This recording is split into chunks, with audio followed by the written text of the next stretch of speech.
Nous allons commencer par parler du plan de situation, qui permettra à l'instructeur déjà de bien comprendre où se situe le projet, mais aussi d'appréhender s'il existe des servitudes.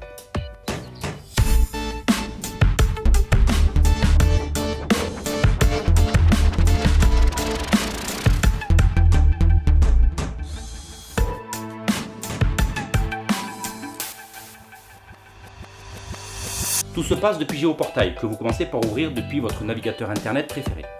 Une fois connecté, remplissez votre adresse postale. Faites attention aux abrégés de type CHE pour chemin. Sélectionnez dans les cartes disponibles plan IGN. Pour mieux cibler le projet, vous pouvez choisir dans les outils de création, placer des points et taguer le terrain avec.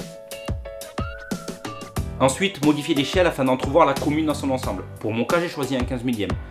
Effectuez votre première copie écran et collez l'image sur votre page Draw ou PowerPoint.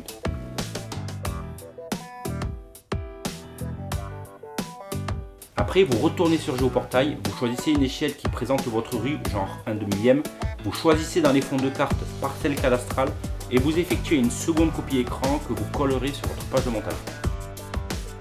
Ajoutez des contours de forme autour des images, épurez la mise en page pour couvrir un maximum d'espace.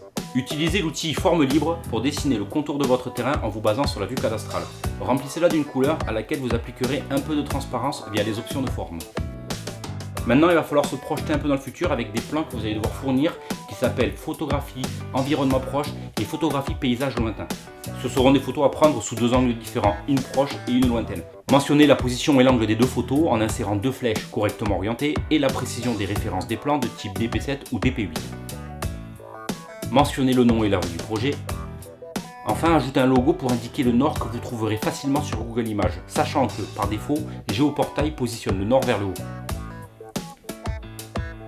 Maintenant que nous avons fait 50% du travail, nous allons regarder ensemble la mise en page.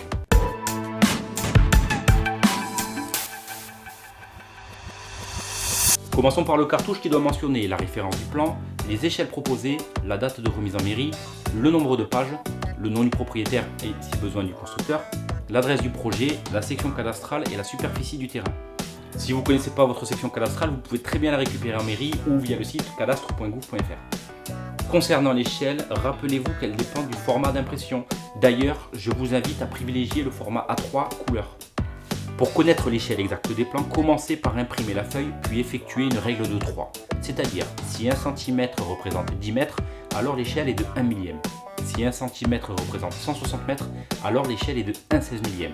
Corrigez en conséquence les échelles sur le cartouche et reportez-les sur les deux copies écran.